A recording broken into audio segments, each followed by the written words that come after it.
What's going on YouTube? Gator coming back at you with a fresh new episode of 413 Outdoors. Currently having a hellacious rainstorm outside, so I thought today would be a good day to sit down and tie some flies. Today I'm going to be teaching y'all how to tie a weedless bass fly. I only started tying this fly around a year ago, and it's quickly become one of my favorite patterns just for the simple fact that it's incredible to have a fly that's truly weedless. Any of you bass guys know that the little mono weed guards or the little wire weed guards aren't that effective. They still catch weeds and you're still getting hung up a lot more than you would with conventional baits. This lure is actually more effective in weeds than a traditionally Texas rig soft plastic would be. I've pitched this into places where even a Texas rig worm or a fluke or something would get hung up, and this comes out the other side absolutely clean.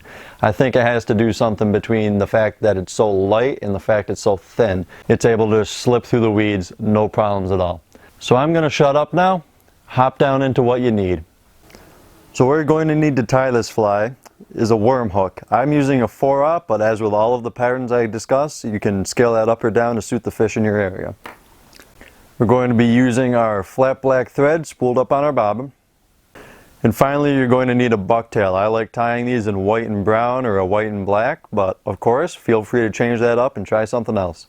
So that's all that we're going to need to tie this fly. It's a pretty simple tie. Let's get down into the vice view and get started. So to get started on this fly, I'm going to take my thread and I'm going to start it up on this front portion of the worm hook here. Now, all of the tying on this fly is going to be kept on this area here. You're not going to have to go down into the gap here. How many times can I say here in one sentence? That's the real question. A decent little base of thread built up here. Then I'm going to come through with my bucktail. Measure off a couple pieces. Now, let me go over measuring for the beginners here.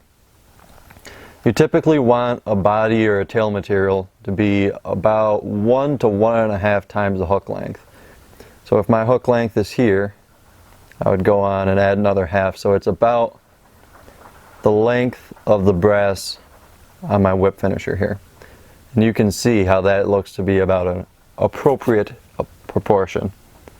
That's a tongue twister. Say that 5 times quick. Appropriate proportion. Blah, blah, blah. I can barely speak English as it is. And you're going to want to tie these decently heavy. Maybe a little sparser than that. And this is where experience plays into fly tying, is just knowing when to add material, when to take it away.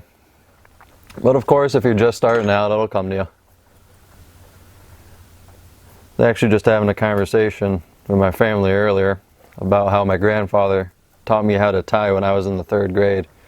That's when I started tying flies. All right, I'm going to move this up here to try and get a better angle on this. And then I'm going to tie this in at the bottom of my hook. See if I can make this work.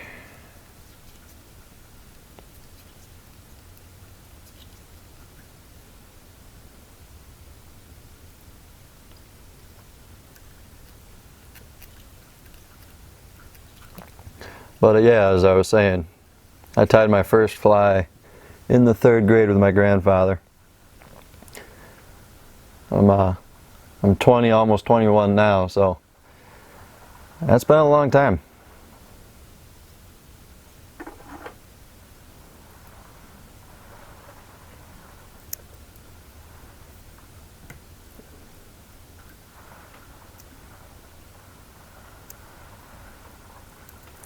Just gotta trim this off here.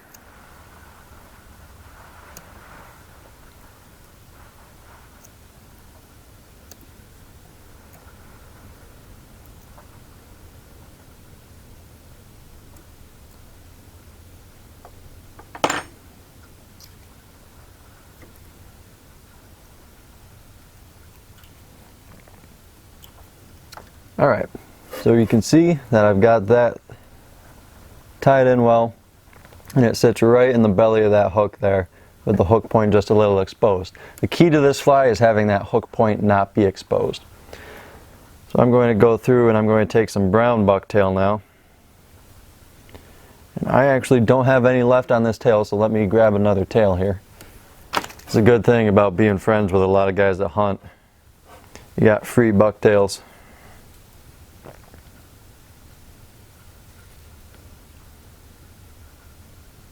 Yeah, something like that.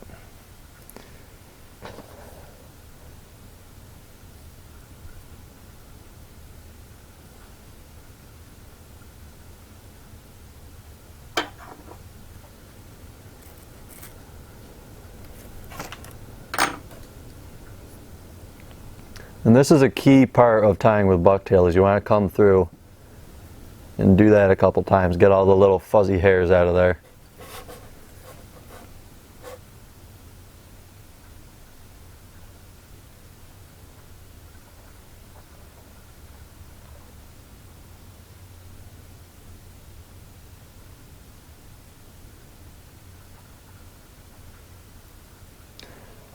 I'm going to tie this in now.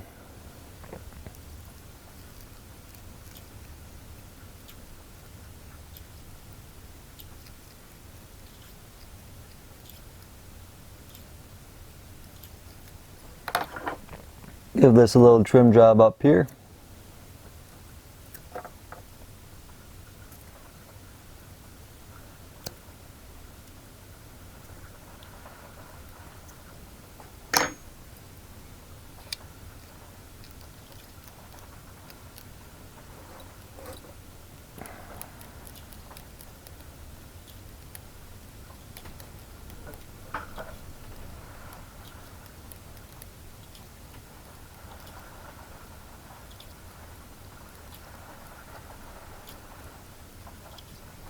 Then I'm just going to make a decent little thread head here, making sure that I'm pulling very tight, because this is a very, very slippery material.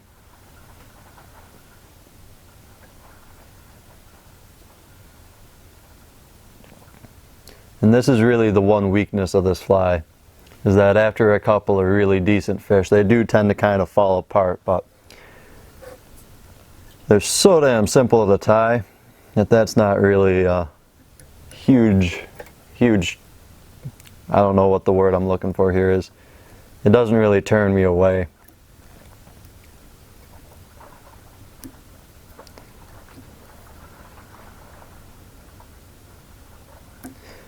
Trim the thread off.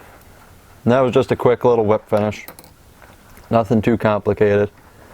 I'm going to go through and kind of pull all these fibers together. Massage them into the shape that I want. And there you have it. It's a very thin profiled bait, but you can see the hook point is not exposed when you're fishing the fly. And that's the great thing about bucktail, is it's not like a marabou or something where when it gets wet it really shrinks. This will stay roughly the same size. Awesome, awesome little tie. And that's all that there is to it. Now, of course, you could go ahead and put some head cement or something on here, but I typically don't, especially on these flies, simply because, like I said, they do tend to come undone after a couple of real good fish get into them. Even sooner if you're getting pickerel or pike. And in my opinion, they're easy enough to tie where if it lasts me 3 fish, that's more than paid its dues. So I hope you enjoyed learning how to tie that fly. Like I said in the beginning, super simple, really quick. Once you get down into it and you've tied a few of them, you get a rhythm going, you can crank these out in a couple of minutes.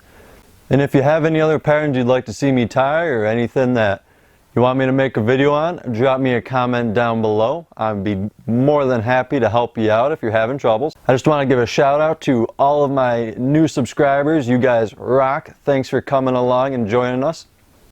And I wanted to give a shout out to some of our old friends here. Go check out Epic Bass Stick. He's been a long-time supporter of the channel. Fly Fishing Ninja has just recently come around. We've just found each other's channels and been chatting a little bit. He's a super cool dude. And go check out Murder Inc. Murder Inc. has been a long time supporter. He's been with me for, I don't know, probably about 5 or 6 months now, wouldn't it be? So go check him out if you're into hunting and shooting, discussions of that type. And if you enjoyed this video, which I sincerely hope you did, and you want to watch more, I'll put a button up there, and that'll be a playlist of all my fly tying videos. You can go through, learn new patterns, techniques, all different kinds of stuff, and listen to me ramble while I'm at it. And if you click that button right there, that'll subscribe you. I'm trying to get to 5,000 subs. We're well on our way and making progress, which is just phenomenal. So without further ado, I'd like to say thank you for stopping by. My name's Gator, and I'll see you later. Goodbye and God bless.